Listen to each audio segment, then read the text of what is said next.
everybody. Nice to have you here. It's Thursday night. Good to see you. This was weird, but maybe not unexpected. And yet, with all the answers, I still have a whole lot of questions about what happened to those three men in Kansas City after they watched their beloved Kansas City Chiefs play. It was like 3+ weeks ago, right? Almost a month. And finally, what we've been waiting for has arrived, but I don't think it gave us all the answers. The toxicology reports reportedly say, I have to say that because we couldn't get our hands on them, but the tox reports, according to a source with the families, suggest that it was drugs, and it was a massive quantity of fentanyl that at least was found in the bloodstreams of those three dead men. Did it kill them? I don't know. It's a massive and more than lethal amount, but did it kill them? Or did it put them in a state where they didn't notice the weather? I know that sounds weird, but I'm from Winnipeg, so you know what? That can happen. You can freeze to death if you just get a little too out of it. Did that happen?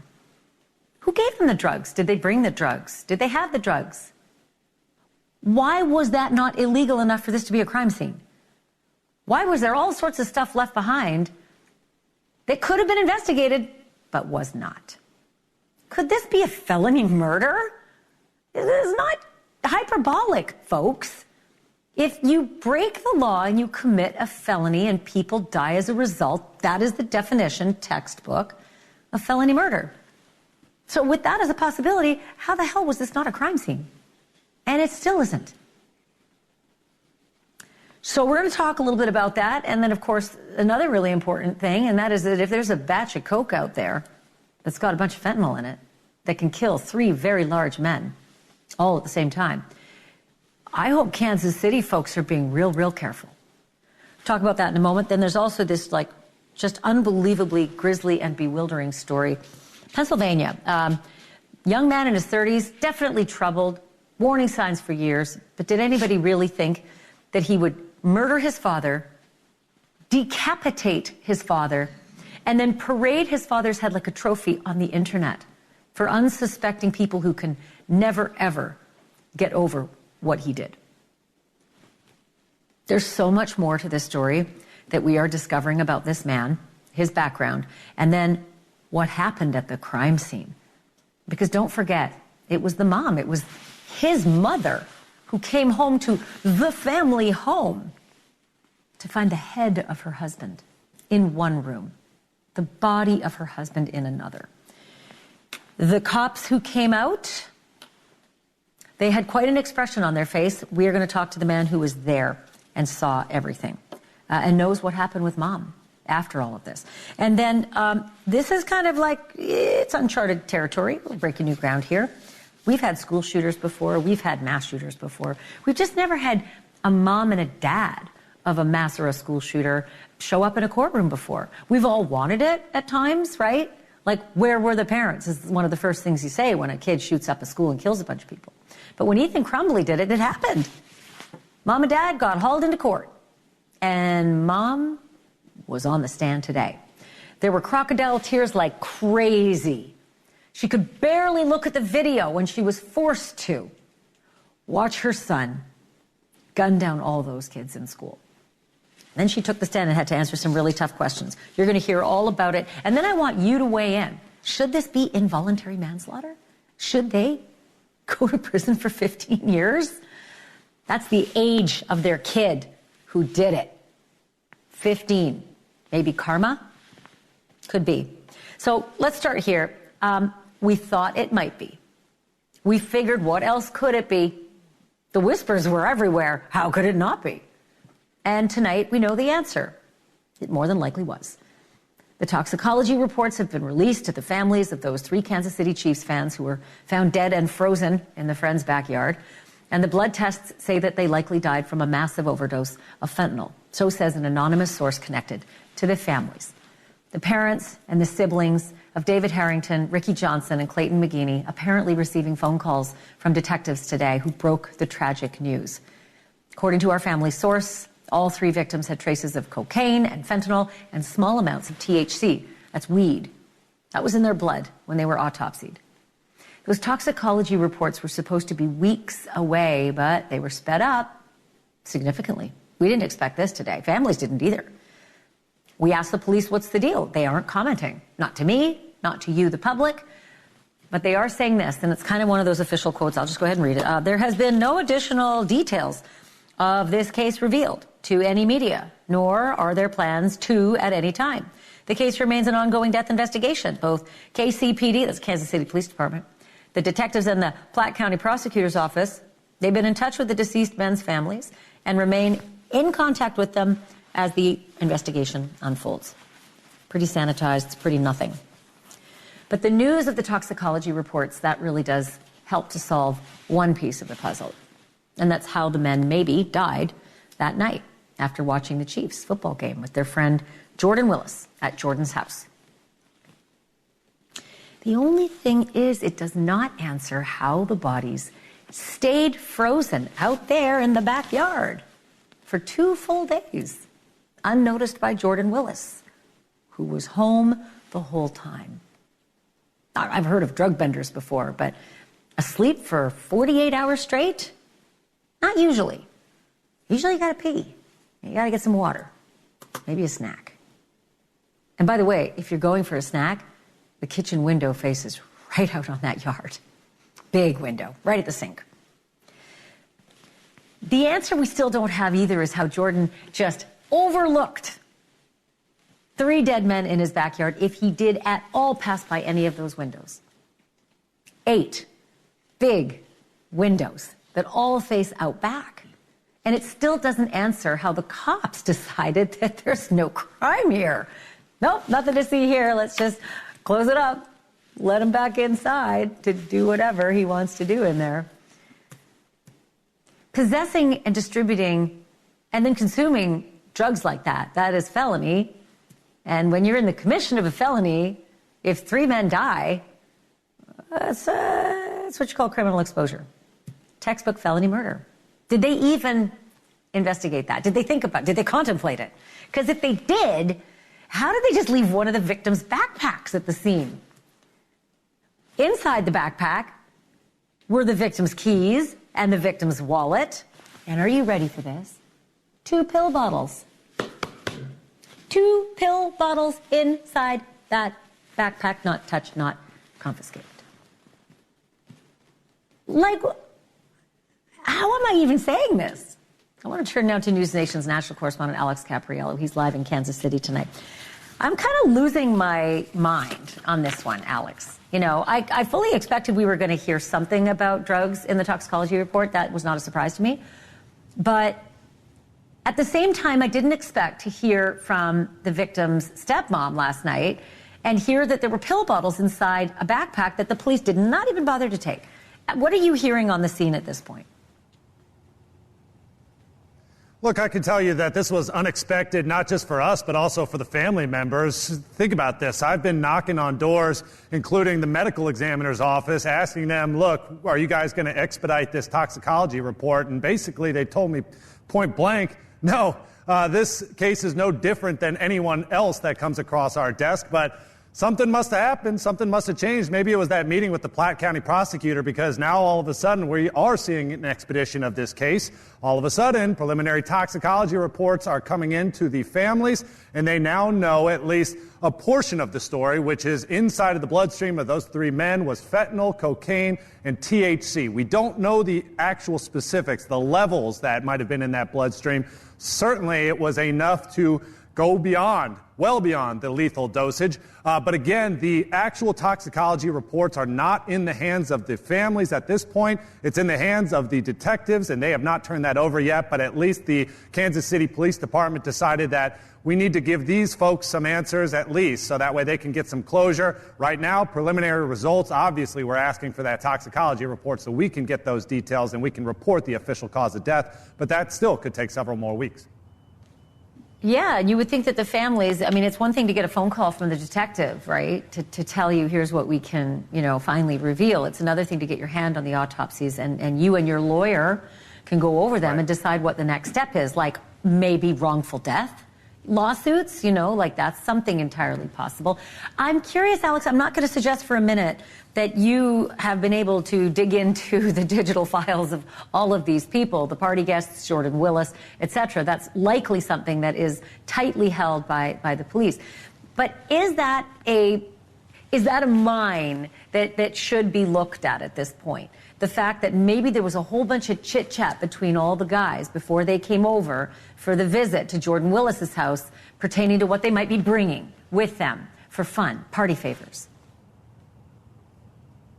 I think that's a great question. I think that if this does move to criminal prosecution, certainly phone lines and text messages, Facebook messages, social media chats, that's all going to be closely examined. Obviously, we heard yesterday from the cousin of Clayton, Caleb, who said that this was just a normal activity that happens when surrounded by Jordan, that he is known to manufacture and distribute drugs to his friends for recreational purposes, was that line of thought. But certainly I think the families, when speaking to them, they're not against criminal prosecution, but only if it actually is deemed to be criminal behavior in terms of maybe passing out these drugs, which ultimately led to their deaths. They're not pushing for that. Yesterday it was mostly about just, look, we want answers. We're hoping to get those answers, and if it leads to criminal prosecution, great. But I think, honestly, that meeting with the Platte County prosecutor is probably what expedited this toxicology report, because now, all of a sudden, the Kansas City Police Department, the medical examiners are seeing real action being taken by these victims' families, and they're hustling it along. Yeah, I mean, I smell a wrongful death suit, probably 3 wrongful death suits at this point from the 3 different families. Listen, I can't imagine what they're going through, because it's bad enough to lose your loved one suddenly, and then it is brutal to lose your loved one and not have answers. And I can't even for a moment fathom what it's like to do that in the national spotlight, and then to get this call and this to be in the national spotlight. Are any family members sort of, talking about the effects of this on them? I mean, I just would imagine that they're grieving privately, but has anyone said anything? What's interesting is I think this brings a sense of relief. Yesterday, when speaking to them, they said, we just want to know that people are looking into this, that this is an actual investigation, and that if we don't have the answers, but at least someone's looking for the answers. And so when answers did come today to their doorstep, to their phones, I think that was a relief. Oh my gosh, now we sort of are getting closer to the answers that we've all looked for. That being said, I don't think, at least the family members that I spoke to, it was much of a surprise. I think just about everyone had the idea that drugs were the main contributor here. If it's not the only contributor, it's at least one of them. And so I don't think that there is necessarily a sense of surprise, but I do think that there is a sense of relief knowing that it's coming to a close. Alice Capriello, as usual, great job out there. Thank you for this. Really appreciate it. Thank you, Ashleigh. As Alex continues to dig on that story, no evidence of foul play, quote unquote. Police said that from the beginning. Right? The deaths of these 3 men are, quote, 100% not being investigated as a homicide. Their words, not mine. That house was never processed as a crime scene. And yesterday we learned right here on this show that the belongings of the victim, Ricky Johnson, those were left behind in the house. When they took Ricky's body out, presumably on a gurney, his backpack was left inside.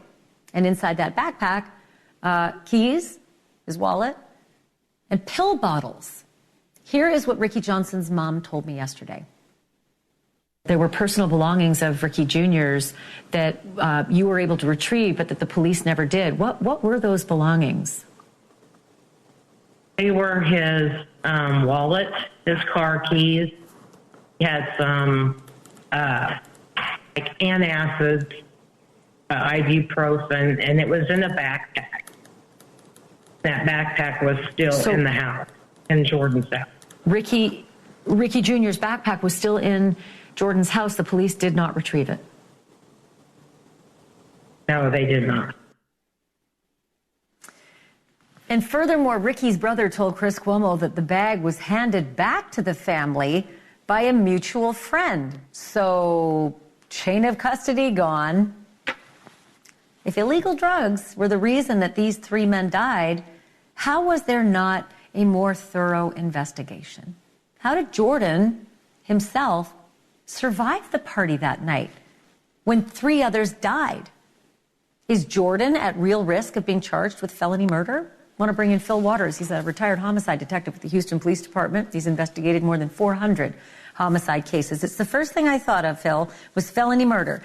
If someone dies while someone is in the commission of a felony, you can be charged with murder, and in many states it is death penalty. So I'm just sort of flummoxed by the idea that this house was not a crime scene. Does any of it make sense to you? Well, good evening, Ashleigh. It's been a while. It's good to be back with you. I will tell you from the beginning of this thing, I mean, this happened, about 3 weeks ago? And I'm a little surprised at the this call for these answers to be immediate. In the fast food world we live in here, it's like they want the 43 minutes of a television show with no commercials, and it just doesn't work that way. It's a tragic scene. I don't know that it wasn't secured by those officers that responded. There is a video out that purportedly shows that they had Willis in custody at the time that they arrived. I've also read where another person that was going to the scene approached it. There were police everywhere, and there was some caution tape, to use their term, around the house. So that would indicate to me that there was some sort of crime scene tape causing a barrier, which would indicate that they have secured the scene. Now, as far as what was recovered there and so forth and so on, we won't know that until we understand what law enforcement presents to us as to what they recovered. In terms of a felony... But wait, because we absolutely know at this point that, as Ricky Johnson was dead and frozen out in the backyard that we're looking at right now, his backpack was sitting in that home. And when Jordan Willis, the owner, moved out because he was under so much scrutiny, he went off into hiding, and now he's in rehab. The backpack was still there. It was another connection, another family friend that brought Ricky's backpack out of that home and over to his family to reunite his belongings with his family. And I just can't for the life of me figure out, if you have 3 dead men mysteriously in the backyard, and you've cuffed the homeowner and then uncuffed him and taken him downtown to question him, how would you not process that scene a little more carefully? How would you not take a backpack of one of the victims and notice 2 bottles that have pills in them, one antacid and ibuprofen? Maybe, I don't know, and no one will never know because no one bothered to look. Well, and I don't either. I mean, I wasn't there, so I don't know if there were pictures taken and they felt like that was good enough. I don't know, but wouldn't be good for a felony murder case, would it, Phil? Honestly, it would not hold muster in a felony murder case, right? Because somebody would say, I want to test those pills. We can't. Sorry, we left them in the house. We are so far away from a felony murder case with this thing that are we? That's not. Oh yeah. This is, look, I tell you what needs to happen here, in my view. And I'm looking at this through the eyes of a homicide cop. I'm not looking at it, with any particular. I've got no dog in the fight in that sense. Yeah. What I'm looking at here is we have a scene. We have 3 dead bodies in the backyard. And the circumstances under which they're there is what's in question. Now, we've got this tox test that we've not been given the official results. But if we're talking about a mixture of cocaine, fentanyl, THC, they were smoking dope, and I don't know if there's ethanol, alcohol involved in this thing or not. But a lot of these drugs, a lot of these narcotics that are taken cause the body to heat up in an abnormal way. And what do people do when that happens? So they move outside. They go outside. Yeah. You're right. And I was asking if the bodies had their clothes removed, because that was another big question. I have to wrap it there, Phil, but I think you're onto something with that. I think you're on real quick. Well, I've seen this mostly with MDMA, with methylene dioxymethamphetamine, ecstasy, where the body heats up and people will take their clothes off, run out in the dead of winter to get cooled down. So I don't know if that's what happened here. So my question is, these are grown men celebrating the Kansas City Chiefs game. They won it. They're really celebrating. And they're doing it in this, they ingested this stuff voluntarily. They got outside. So my question here is, were they dead as a result of what they took, or did they pass out because of the intoxication and they froze to death? And that we don't know. And you're right. Autopsy's going to bring that, and we are waiting for that. That's why no one says they froze to death. We don't know that. No one says they OD'd. We don't know that. Could be a combo. I got to leave it there. Phil Waters, thank you. Appreciate it. As always, you've got such great wisdom. Thank you so much. Happy New Year. You too. We'll see you again, too. Still to come, it is a bewildering case out of Pennsylvania. What drove a young man to kill and decapitate his own father and then parade his dad's head all over YouTube? And worse yet, what did his mom go through after discovering her husband's severed head and body in the home? What did the cops go through processing that grisly scene? The reporter who watched this happen, saw these cops as they came out, is with me next.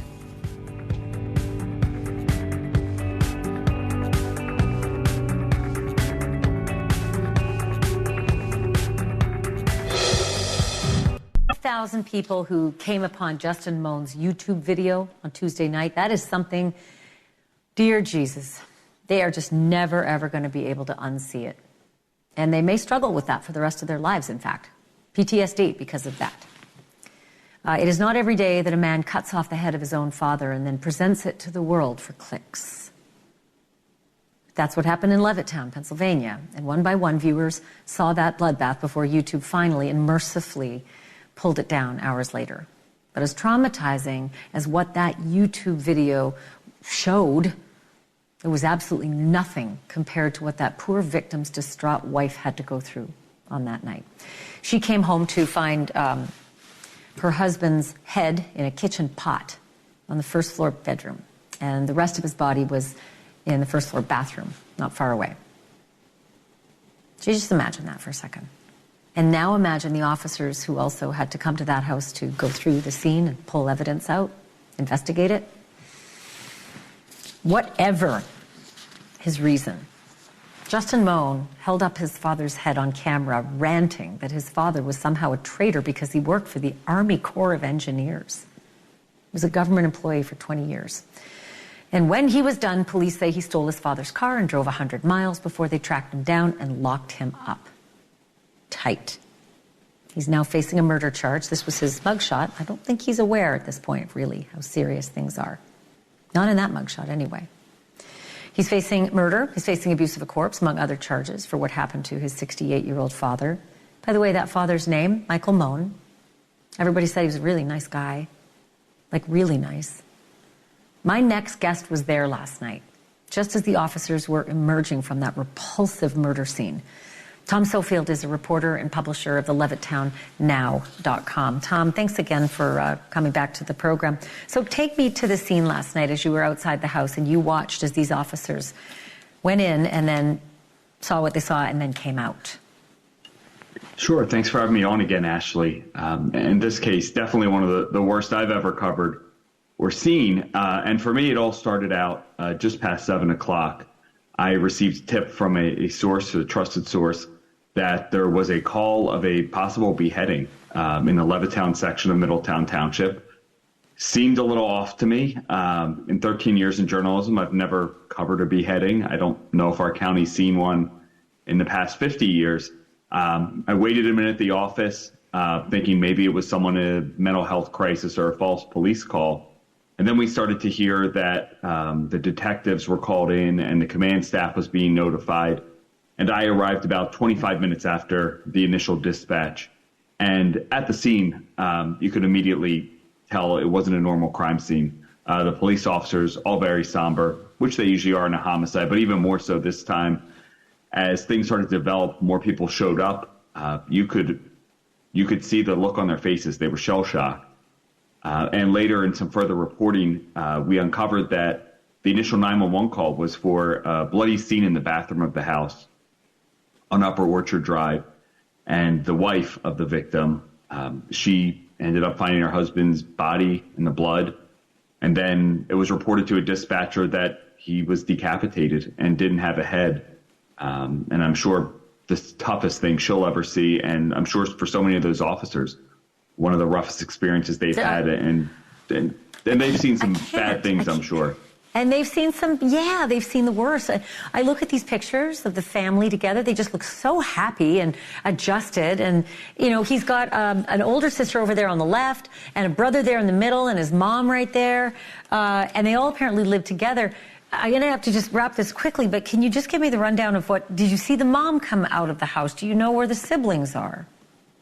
She was already gone, but one thing that was interesting was seeing this unfold in real time. There were police there. I was there as they started getting text and getting the video that was circulating on YouTube. And I heard them talk about when he was being located at the fort and that search was ongoing. And I guess kind of in this age of instant everything, everything was unfolding right in front of them, which I'd never seen anything like this at a crime scene. It was just unfolding fast. People were talking about the video. Nobody knew what was going on. And the police, to their credit, really quickly did get a grasp on it. But just a massive undertaking with the nature of the crime and the fact that Justin Moan was 2 hours away when he was arrested. And this video was spreading like wildfire all over the internet and especially in the community. Oh, this poor family. I just cannot imagine. I know that they've got a press conference scheduled for tomorrow. We'll give you a call. We'll see what comes out of the. I feel like we know almost everything we need to know, except for the why. How someone can be that sick. Tom, thank you for this. We'll call you again. Thank you. Tom Sofield doing just terrific news for the Levittown. LevittownNow.com. Coming up next, a nation watches as history unfolds in a Michigan courtroom. Their son shot up a school, killing 4 kids, but for the first time ever, mom and dad are being tried for the crime. Were they horrible parents? Yes. Should they be jailed for what their son did? Well, maybe you want to wait till you see mom in court. That's next.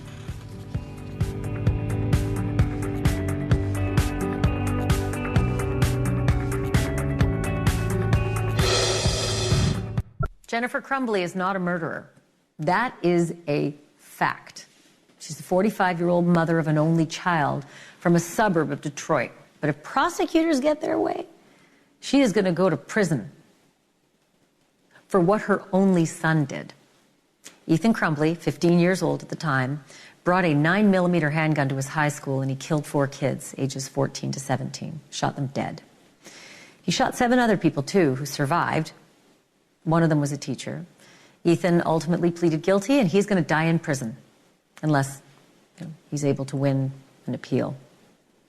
His mom and dad, however, may also be headed to prison because they are being tried separately for involuntary manslaughter.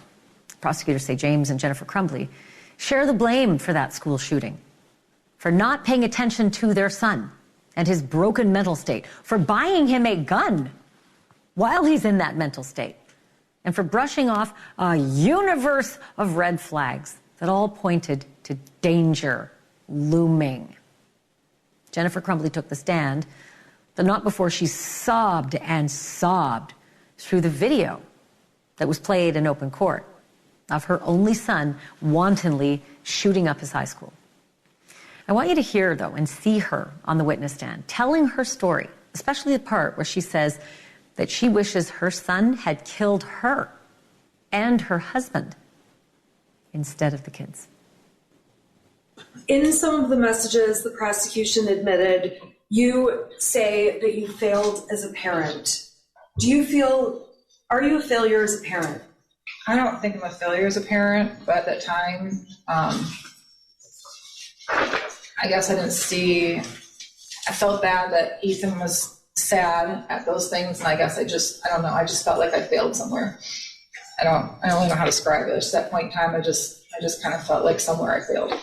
Do you believe there was anything, do you believe that you knew or had reason to know your son was a danger to anyone else? No. As a parent, you spend your whole life trying to protect your child from other dangers. You never would think you have to protect your child from harming somebody else. That's what blew my mind. That was the hardest thing I had to stomach, is that my child harmed and killed other people. Do you believe there were things you were thinking at the time, I should do this, but I'm not doing it? Do you look back and think that? No, I don't. I mean, of course I look back after this all happened, and I've asked myself if I would have done anything differently, and I wouldn't have. If you could change what happened, would you? Oh, absolutely. I wish he would have killed us instead. Over the last 26 months, has this been stressful for you? Very stressful. Yes. Have you had a range of emotions? I've had a lot of emotions. Are you trying to, do you believe you are the victim here? I don't want to say that I'm a victim because I do not want to disrespect those families that truly are the victims on this, but we did lose a lot. Okay. You've lost everything. We did. In terms of your relationship with your son, how did you think your relationship was? I thought we were pretty close. We would talk, we did a lot of things together. I trusted him, and I felt like I had an open door and he can come to me about anything. I mean, I felt as a family, we were three of us really close. Okay, you're getting a lot of, no, it's okay. You're getting a lot of redness here. Is that normal? Yes, because I'm talking in front of people and my nerves act up. So I get splotchy and I might break out in hives, and I apologize. Okay, but you are okay? Yeah, I'm fine. Prosecutors say Jennifer Crumbly cared more about her horses than she did about her son's well-being, that she ignored his serious mental health issues. The formal allegation is she neglected to exercise reasonable care, that she could have stopped him, but she didn't. Her lawyer, though, told the court that Ethan's parents never knew how deeply their son was disturbed, never saw those incredibly violent journals, and said they thought he was just, quote, messing around when he told them he saw demons. The Crumbly parents, though, they could each get 15 years in prison if they're convicted, and we'll continue to follow it. Coming up next, there are very few among us who can say that they've had a brush with a serial killer, or at least a man who's accused of being a serial killer. But my next guest says she not only survived a debaucherous sex party at Rex Heuermann's home on Long Island, she says she thinks she looked right into the eyes of a woman on the last night alive. It's a Banfield exclusive, and it's next.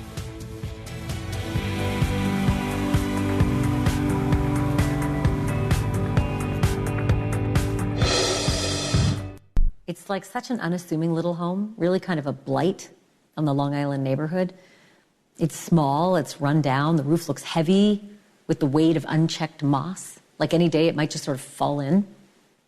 And the backyard, that's just a shit show. It was crystal clear that Rex paid no attention to looking after this place, no attention to detail, which is not the case with at least one person who visited that home, spent time inside that home, saw things, saw details.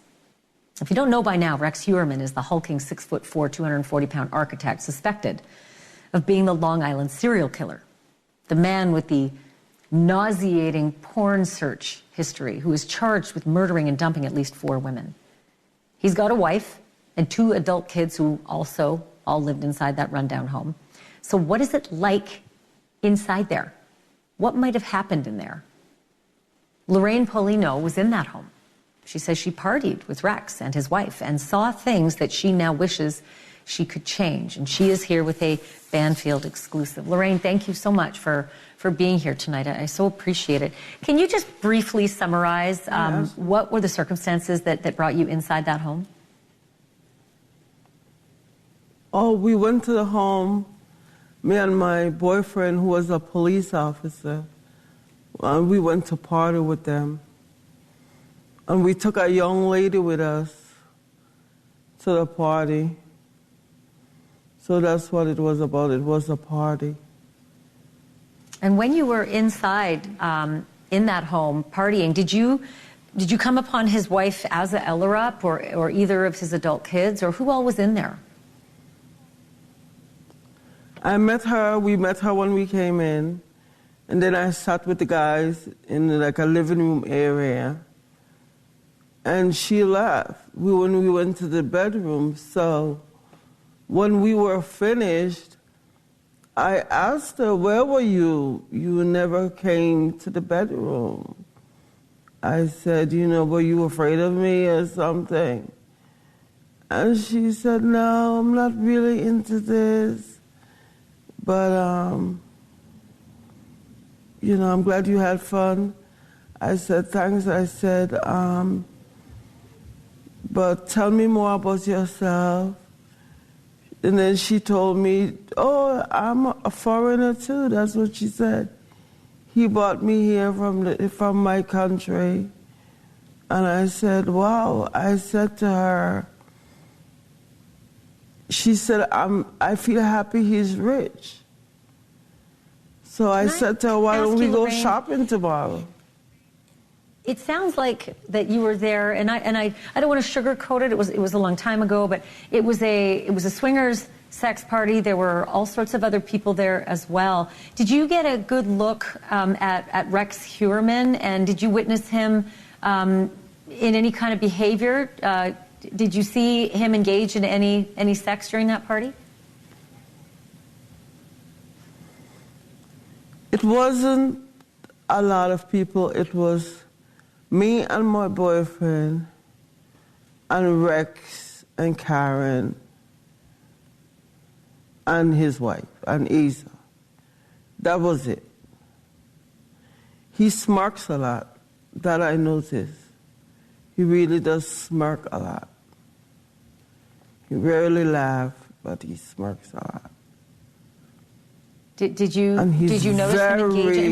And when you said Karen, I should just tell our viewers, I think you mean Karen Vergata. She was a murder victim known as Jane Doe number 7. Yes. And if I know your story correctly, Lorraine, when you were leaving with your boyfriend, yes, you looked up in the window and you saw Karen Vergata, someone you believe is Karen Vergata, the woman you brought to the party who was staying behind. You saw her up in the window, and you said you looked into her eyes and thought she looked frightened. She looked scared. So I told him, I said, you said you spoke to her and she wants to stay because she's sleepy and hungry. He said, yes, she wants to stay. I said, okay, so why is she running outside? Now she's running outside.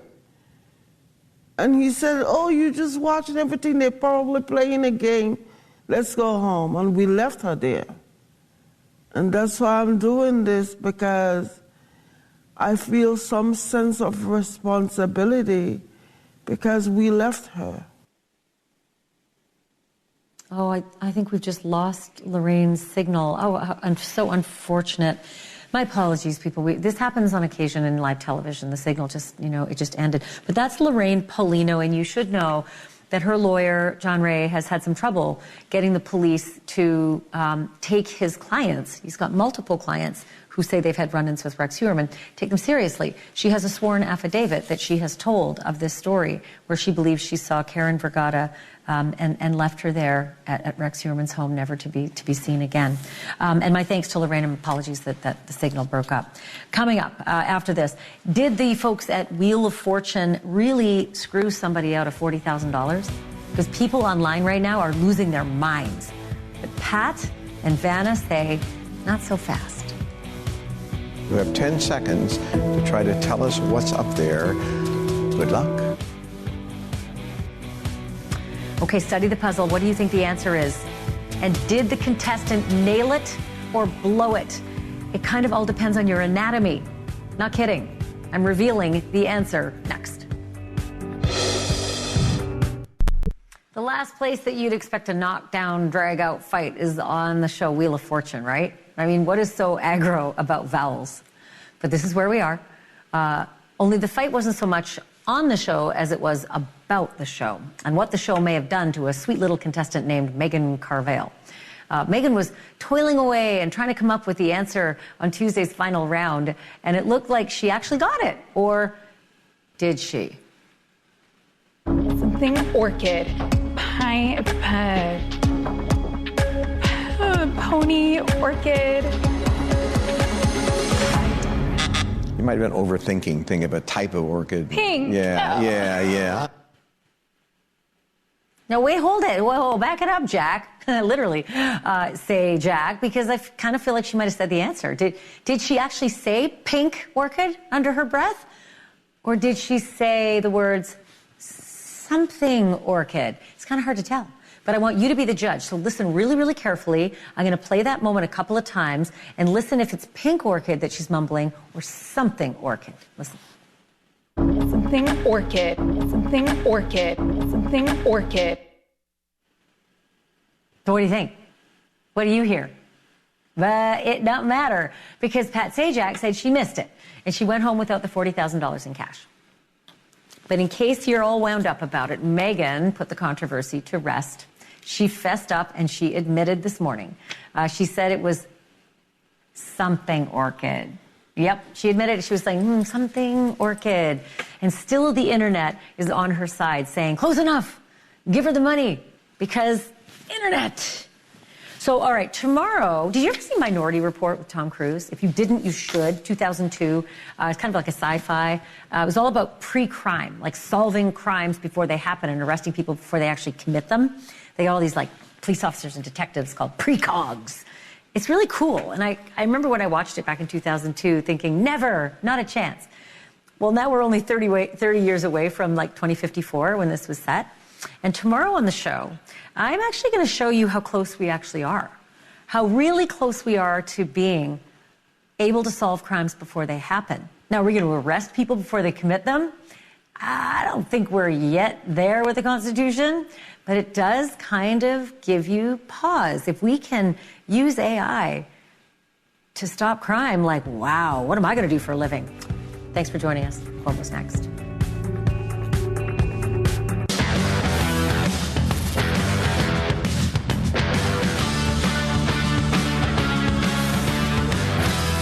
Hey, everybody, I'm Chris Cuomo. It's Thursday. We have breaking news. So what do you say? Let's get after it.